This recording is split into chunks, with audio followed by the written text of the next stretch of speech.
میری رخصتی اگلے ماہ ہوگی اور نکاح کو 2 سال ہو چکے ہیں، لیکن سسرال والوں کا رویہ اب سامنے ہو چکا ہے۔ ظاہر وہ گالی گلوچ بھی کرتے ہیں، برا بھلا کہتے ہیں۔ تو انہوں نے اپنے شوہر سے بات کی ہے کہ میں رخصتی کے بعد یہاں نہیں آنا چاہتی، الگ گھر میں جانا چاہتی ہوں۔ اور جب یہ سسرال والوں کو پتہ چلا تو انہوں نے فورس کیا میرے شوہر کو کہ اس کو طلاق دے دو، لیکن ہم دونوں کی اچھی انڈرسٹینڈنگ ہے، شوہر طلاق نہیں دینا چاہتا، تو کیا الگ گھر کا مطالبہ شرعاً جائز ہے؟ جی دیکھیں،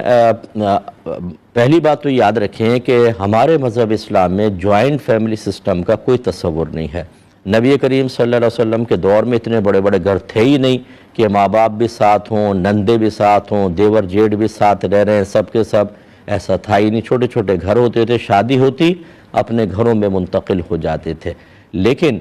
تغیر زمانہ کے اعتبار سے اب ایسا ہے کہ بعض اوقات ایک ہی احاطے کے اندر 2-3 فیملیاں رہ رہی ہوتی ہیں، تو جوائنٹ فیملی سسٹم منع بھی نہیں ہے، لیکن اصل تو سیپریشن ہی ہے، الگ رہنا ہے، ایک بات۔ دوسری بات یہ ہے کہ فقہاء نے واضح طور پہ لکھا کہ لڑکی اگر سسرال میں ہے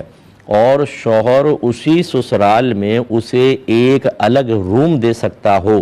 کہ جس میں وہ اندر سے کنڈی لگا لے، باہر جائے تو تالا لگا کر جائے، تو یہی ایک الگ رہائش کا شرعی تصور ہے۔ تو اگر اتنا دے دے تو گویا اس نے الگ رہائش دے دی، کافی ہے۔ لیکن تیسرا مسئلہ یہ لکھا ہے کہ اس کے باوجود اگر لڑکی کے سسرال والوں کے ساتھ لڑکی کی انڈرسٹینڈنگ نہیں ہوتی ہے، لڑائی جھگڑا فتنہ فساد، اور میں معذرت کے ساتھ بار بار یہ لفظ استعمال کرتا ہوں کہ منافقت، کہ بظاہر تو جیسے مہمان ہیں تو ساس کہتی ہے بہو کو بیٹا ادھر آ جاؤ، بیٹھو، مہمان آئے ہیں، اتنے پیارے لہجے میں، لیکن دل میں ہوتا ہے بغض بھرا ہوا ہے، یہ کمبخت کو بس میں ایسے لا کے بٹھا رہی ہوں۔ اور کبھی وہ کہتی ہے کہ امی جان چائے لے آؤں، اور دل میں ہوتا ہے بڑھیا تو مرتی کیوں نہیں ہے۔ ایسے دلوں کے اندر بغض بھرے ہوئے ہیں اور ظاہر میں شیریں الفاظ ادا کر رہے ہوں، ایسی منافقت کو، ایسے دوہرے معیار کو شریعت قطعاً ناپسند کرتی ہے۔ تو جب ایسی صورتحال ہو کہ ایک جگہ رہنا جھگڑے اور پھڈے کا باعث بن رہا ہو، تو پھر بہتر ہے کہ علیحدہ ہو جایا جائے، اور یہ علیحدہ ہونا کوئی گناہ نہیں ہے۔ تو میں نے 2-3 صورتیں آپ کو بیان کر دیں، اس میں آپ بچی کا مسئلہ بھی حل ہو گیا کہ اگر آپ یہ سمجھتی ہیں کہ اس گھر میں رہنا آپ کے لیے بالکل غیر مناسب ہے، جان محفوظ نہیں ہوگی، تانے وغیرہ ملیں گے، ہو سکتا ہے کہ کوئی آگ وغیرہ بھی لگا دے، یا روزانہ ہی پھڈا ہوتا رہے گا، بیچارہ شوہر شام کو واپس آئے گا تو وہ جھگڑی نپٹاتا رہے گا، اس سے بہتر ہے کہ آپ علیحدہ رہ لیں۔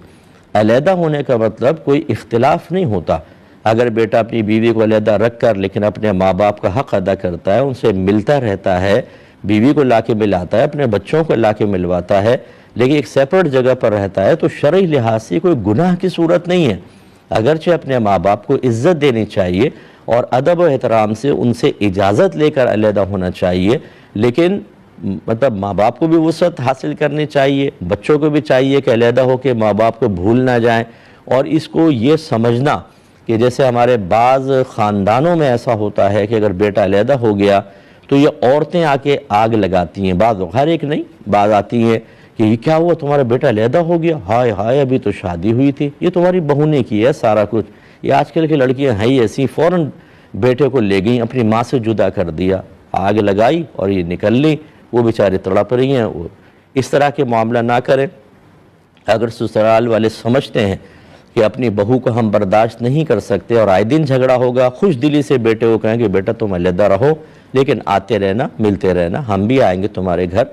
بہتر ہے کہ محبت قائم ہو، تھوڑا دور ہو جائیں، اس میں کوئی حرج نہیں ہے۔ امید ہے کہ آپ سمجھ گئے۔ یہ کہتے ہیں کہ ہمارے والد گورنمنٹ ملازم تھے، ان کا انتقال ہوا تو میں اور میرا بھائی بھی چونکہ سرکاری ملازم ہے تو کچھ بینیفٹس ہمیں ملے،